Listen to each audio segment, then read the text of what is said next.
only happy when I have the situation or the object. Like when Yehiam will be fully renovated, everybody thinks, then we will be happy ever after. No, it will start to decay again somewhere else in another corner. Yeah. So this is what I mean. So that would be an impure mind.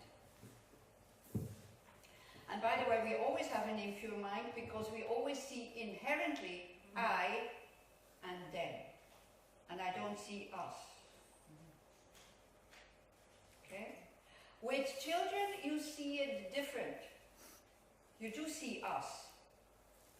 So when you scold your child, you're very careful that you say the right words so that the kid is not destroyed. When it's somebody that is you have no concern about, you don't care about the feelings of the other person when you're angry. You see what I mean? Yeah, okay. A pure mind would be even showing anger. Because you know there's no other means, but inside being totally open and full of compassion and wanting the child to be protected and using some kind of force, but it's never good. Because for us unrealized beings, when we show force, there's always the sting of anger, and then the kids get afraid, and then they close up, and they don't listen anymore. Much better to talk to them with a sober mind. Yeah, but sometimes you need to raise your voice. But do you have control over what's happening in your heart when you raise your voice? Not always. This is the danger of these deluded or these impure emotions. They give you a lot of energy. That's the problem. You see, so we think it's good, but I'm not sure. So try with calmness first, and sober, and logic, and intelligence, and whatever. Yeah. So this is the first. In order to make a karmic action complete, in order to make it negative, a negative state of mind, like attachment, anger, self-cherishing, these kind of things, jealousy, whatever. Yeah. Then you need an object. If I tell this stick, wow, you're so ugly, come on, you know, you look at the shape of you, you look like very fat. It's okay, it's not positive, but it doesn't understand it, so it's okay. Yeah? Do you see what I mean? You need an object. Then you need it to do the action, in order for the action to bring a result. And you need to finish the action, and the action becomes very strong when you rejoice at the end. When you're happy about having done the action. I take the example of a mosquito. When there's a mosquito in your room, you are not concerned with the happiness of the mosquito at all. Is it? It's just aversion. This thing should not be here. It bites me. It takes one drop of my blood and I don't want to give it. And it hurts. Oh my gosh. Yeah? So we're only thinking about ourselves. There's aversion. Then we use our intelligence in order to kill it. So we're not just going blindly like this. You wait until it sits down somewhere. And then you don't go like this. That would be enough. Yeah? You go like, and then totally exaggerated. And then you're very happy that it's dead. That would be a full negative actions of killing a mosquito. Now I have to give you the Buddhist view, I'm sorry, which can result in a few lifetimes, because karma increases, in your being killed. Because you're reborn as a mosquito.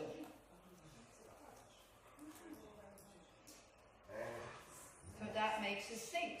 When we start to go around and say, oh, cats, no, I don't kill cats. I'm a vegetarian, I don't kill any animals. But the mosquitoes, of course I kill mosquitoes. They're not animals also? Where do you stop with your killing? At which size do you stop with your killing? Happiness. Sometimes we have to kill it, it's true, because you know, with insects and all this. But when you do it, be conscious. I am killing an animal here. So when you see somebody eating meat, don't judge them. Because you're doing the same thing. It's just in your mind, this animal is not worthwhile living. therefore I can eat it, that's the meat eater. Or vegans or vegetarians who say, well, but this is a cockroach, this is a scorpion, this is a mosquito. So don't be so self-righteous when you are vegetarian and vegan. I'm very happy when people are vegetarian and vegan, but let other people do what they want to do. You know? It's like, let them make their choice. And be happy that you don't have this craving for fish and meat and all these kind of things. Okay? Be humble.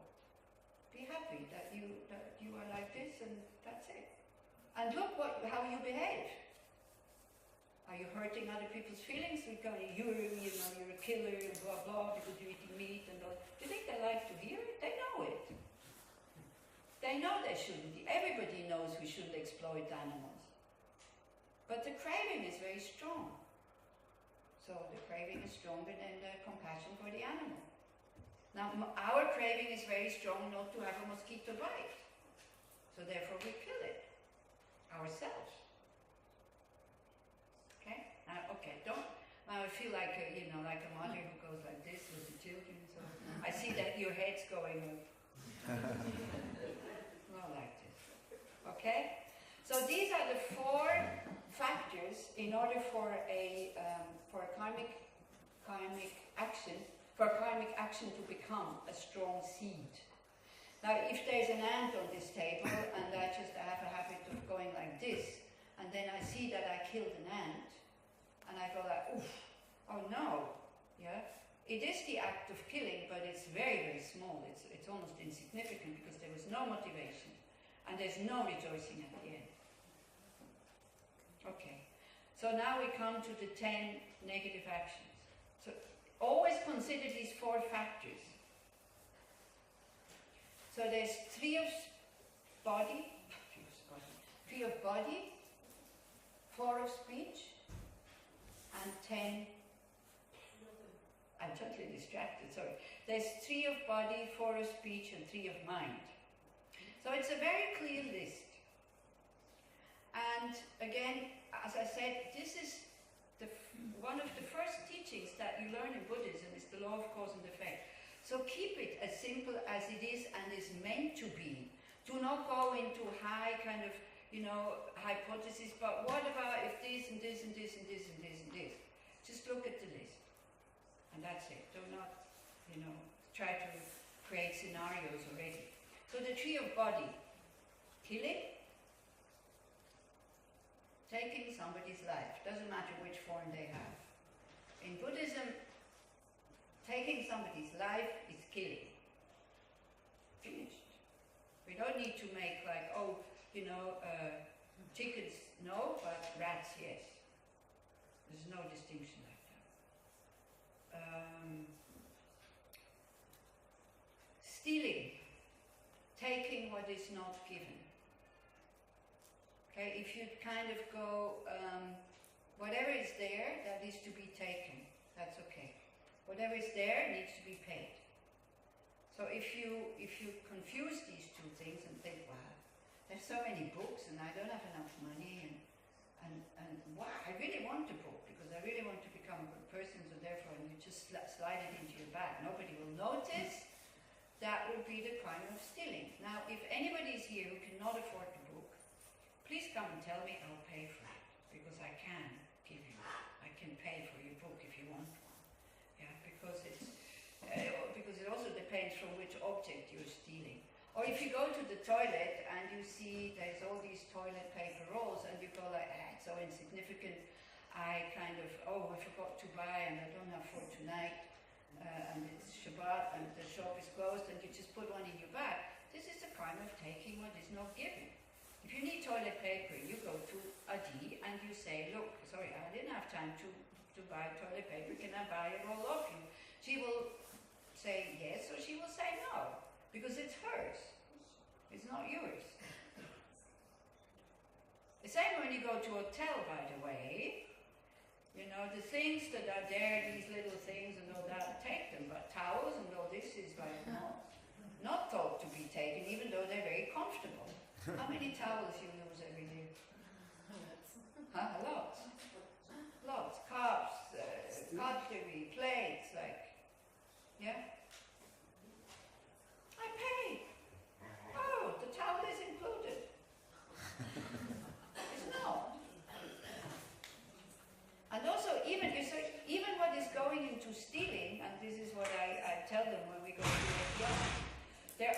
containers that have soap in the shower.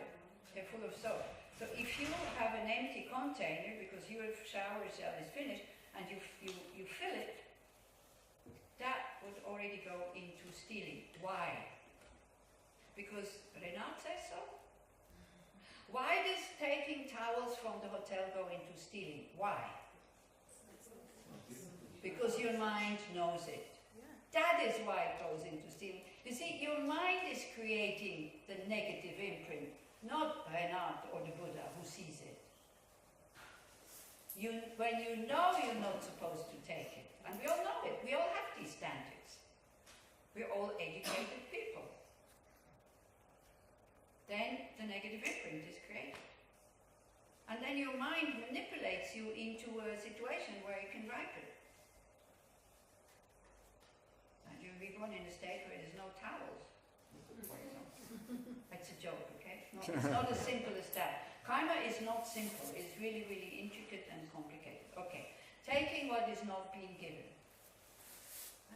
And the standards your mind makes. Now, when somebody comes to your home and takes the towels with them when they go to the bathroom, and it happens again and again and again and again, and for you it's okay, then you can take the towels in Yechiyama. But you will still know that this is not the same case. Do you see what I mean? Yeah? If you do something that if it would happen to you would make you suffer, this is how the subtle mind, or the subconsciousness, you can call it like this, creates the negative imprint. Do you see what I mean?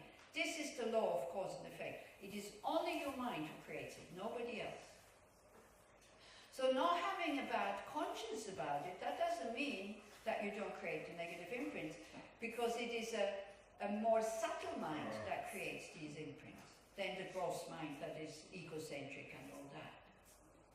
It is the mind that reacts to somebody doing the same thing to you and you suffer, that creates that imprint. Do you understand what I'm saying? So the standard is whatever makes me suffer, I should not do to anybody else. But now it doesn't mean if somebody steals my things, like my bag is out there with the telephone and the wallet and all this, I know that I think that this is more or less safe. I wouldn't leave it in a train station. Not because I don't want the things to be stolen, also big, but I don't want to put people in a position that is very easy for them to steal them. You see, the lamas, when they come to, sometimes even they come to your house, the Tibetan lamas, they want a key for their room. And when they go out of the room, they lock the room. And you think, wow, they don't trust me.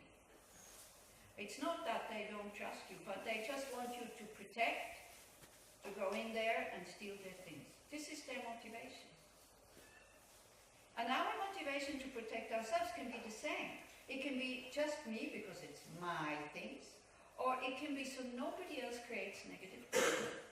So again, it's totally different motivation. Okay, so the not taking what is not being given is clear, yeah? Giving, I think, is also clear. Not taking somebody's life. Next one is sexual misconduct.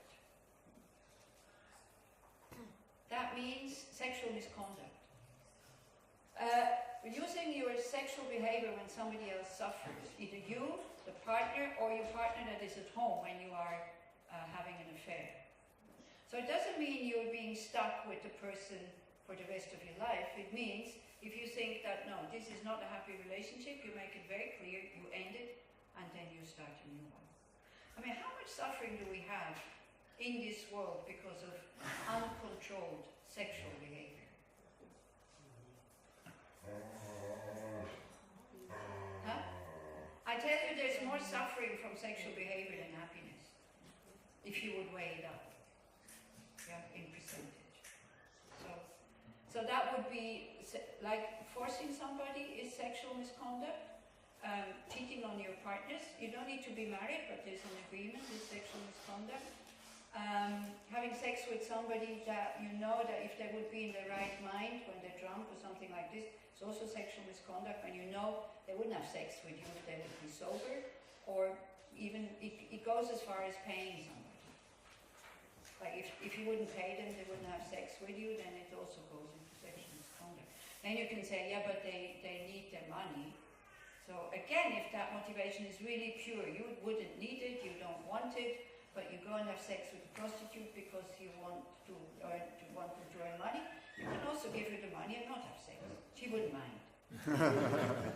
Or he, because we also have male prostitutes. Okay, so those are the three of body. The four of speech. Lying, meaning not telling the truth. Now about this whole thing about truth. If somebody doesn't ask you for their opinion, you don't have to give them your opinion. We always have this wish to tell somebody how bad they are, how they should not behave, what they should... If they don't ask for it, don't give it. It's fine. Yeah? Divisive speech. Meaning, maybe, yeah, you can give them the Hebrew... Huh? Did everybody get it?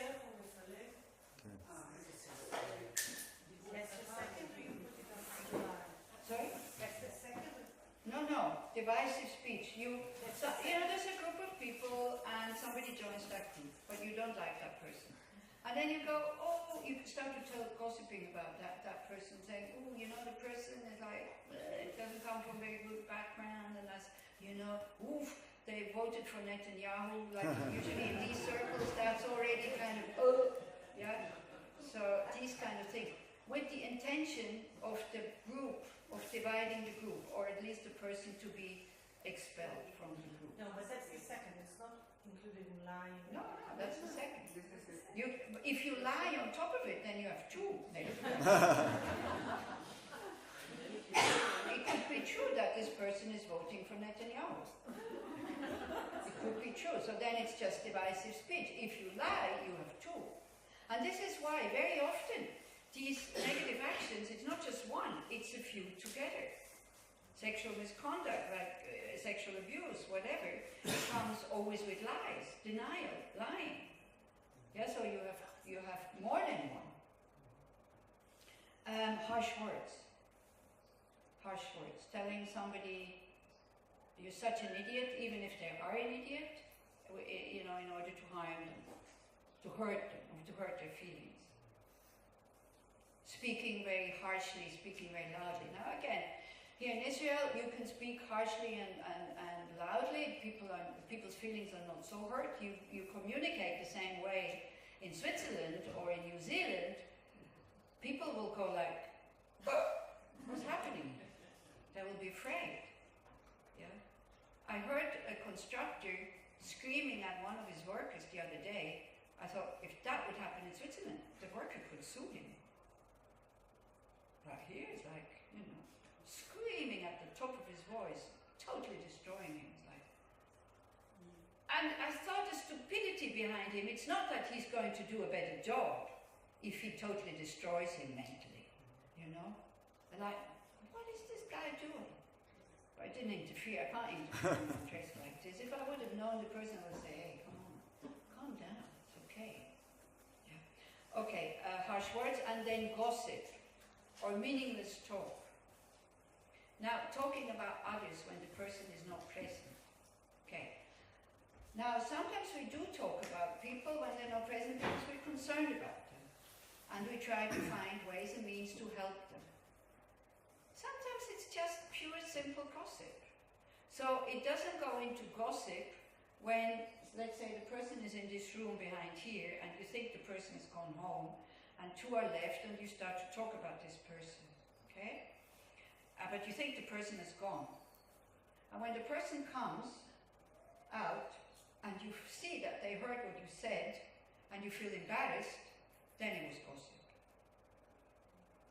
Do you understand? When you go like, should have said it.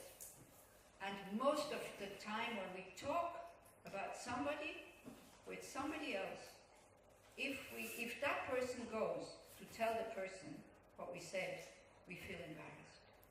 Most of the time. So try to be conscientious of that. How we talk about others sometimes when they're not present. And how they would feel if they would hear us.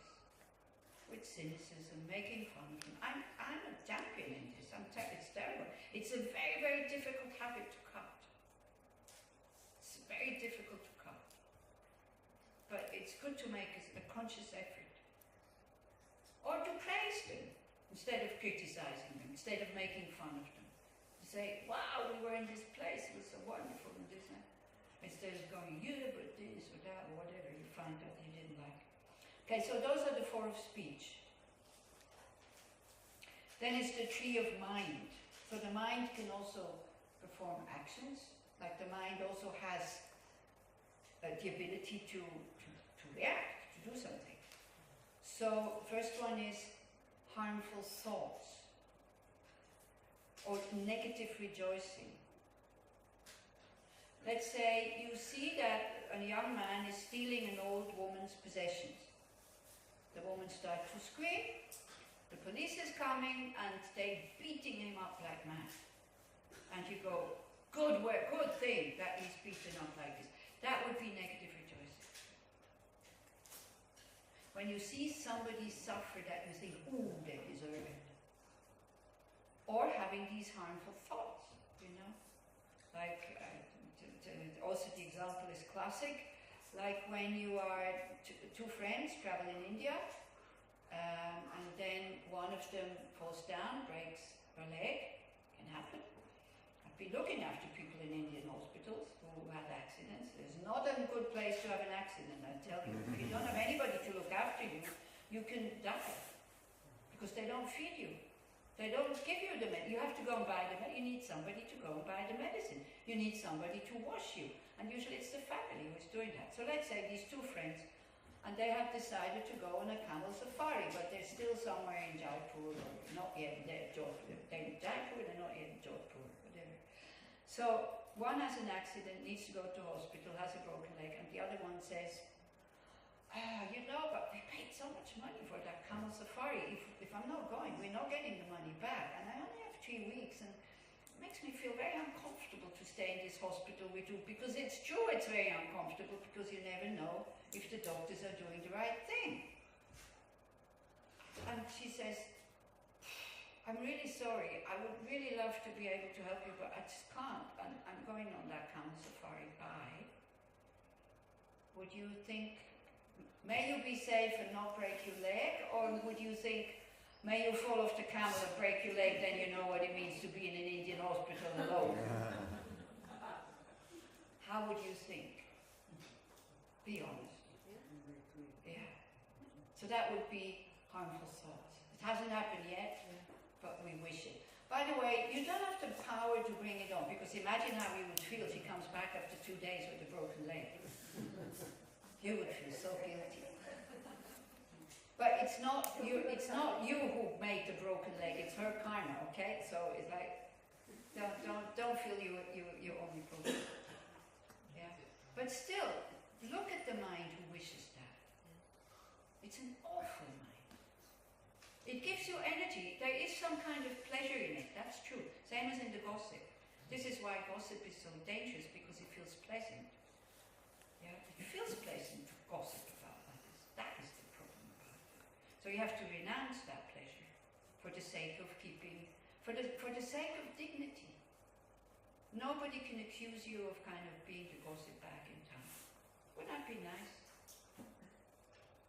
So if somebody accuses us, of course we get defensive, say, no, I didn't, but you did, so then you lie. So again, you have two things. You have gossip and lying. Yeah. The third one is to have wrong views, the third one of the mind. Now, for a Buddhist, wrong views, but only for a Buddhist, means not believing in rebirth, not trusting the Buddhist teachings, they will lead you to full enlightenment, not believing in the law of cause and effect that goes over more than one lifetime. That would be wrong. Not believing is actually not enough. Like being firmly convinced that there is no full awakening, that know qualities of the Buddhas, and these methods do not lead you to full awakening. That is wrong views for a Buddhist. Why? Because you grow up with these views. And when you go away from these views, again, you feel guilty. And also it prevents you from attaining full awakening. But that doesn't go, you don't need to go around and tell all the Jews, hey, you have wrong views, because you don't believe in rebirth. Okay? Huh? Yeah, they do. Well, not the people who come to my courses. How come? How come the people who come to my courses, they don't believe in rebirth? And now you are telling me that Jews believe in rebirth. Huh? Ignorance. We don't know. Okay, you're all ignorant. The ones who do not believe in rebirth, you're all ignorant Jews or lay people. Not everybody knows the philosophy. Yeah. Okay, so whatever, whatever. Or Christians don't believe in rebirth. I mean, they believe in a continuity, but here one talks about rebirth to be reborn as an animal, or as a human, or like this. Not just continuity, but to come back here, onto this planet, in a human form, in an animal form.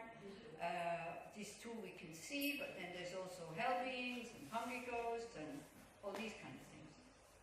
So that would be the Buddhist view. Okay? Okay, so we have 4 more minutes just to finish with the list, because then in the afternoon or after the break we can start to discuss this a little bit. You can ask questions.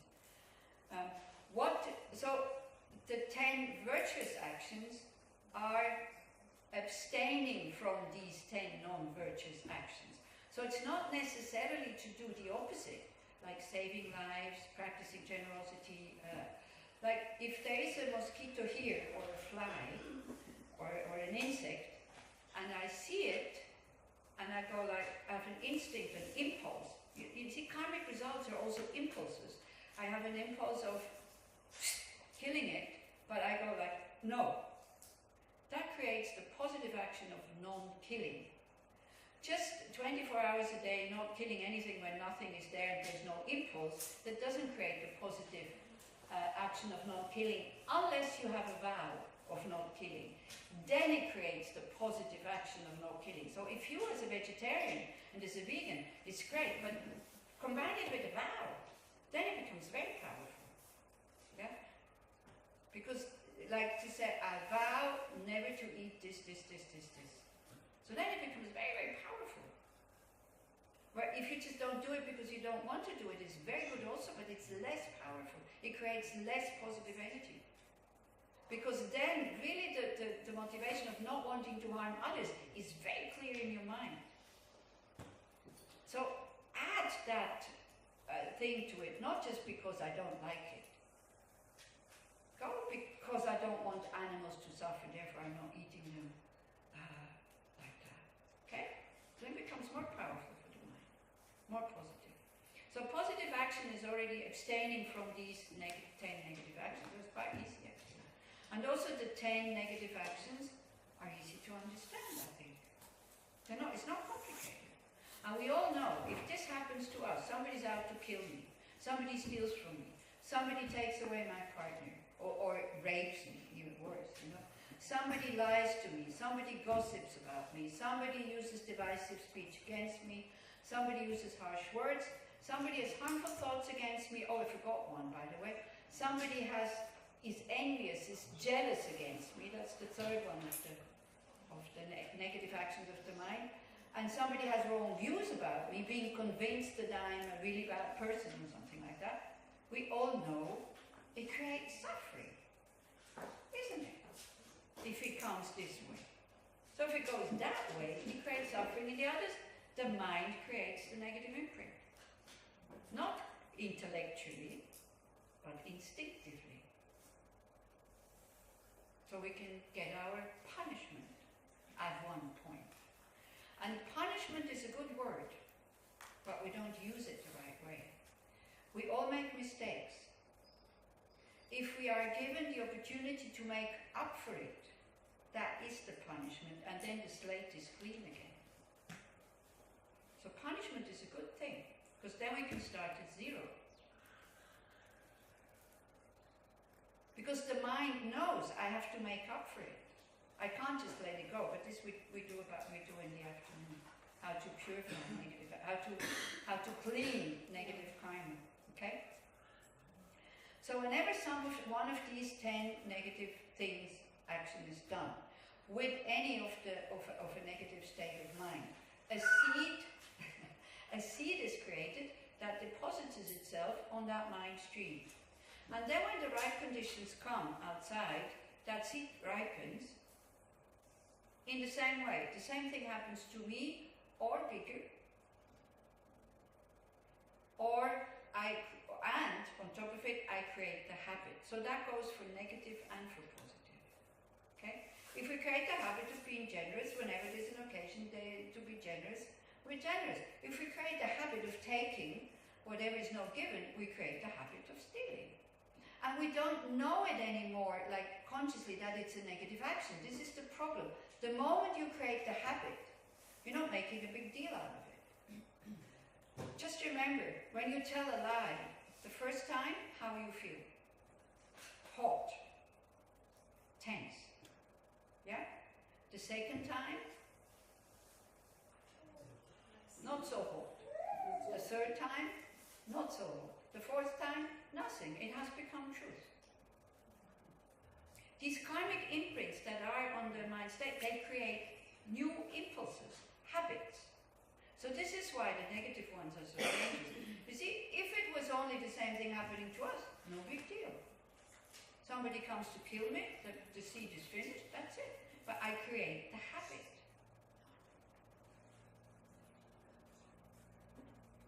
So for the positive ones, it's great. All of a sudden you become generous and it's no big deal. And people go like, wow, you're so generous. And you go like, why? It's normal. It becomes normal to share when there's something to share. And not just with the people that you like, but just with everybody. Yeah? You're not making a big deal out of giving a homeless person some money. Because you have and they don't, so you give. No, oh, what is he going to use this for? Well, simple. Okay, so I guess we are... Oh, and then what makes, just the last one, what makes things heavy or not heavy is the object. Like killing a mosquito, of course, is smaller than, killing a mosquito is lesser karma than killing somebody who is just about to find the cure for AIDS, but you're also a scientist and you want to be the one to come out with it. Yeah, well, these things happen when it comes power, money, fame. You know, all these shitstorms that are going on about Trump at the moment is like, just to destroy the other is like crazy. And you don't know whom to believe. You know, are these women telling the truth? Are they not? Don't know. Do they? You know? We don't know. So this is why I'm saying that, of course, you can see again the heaviness of karma. That mosquito, yes, it is still killing, even if it's just a mosquito. But the result from killing somebody like this, which will come, will be much heavier. So the results are on different levels, but we talk about them in the afternoon. Now we have a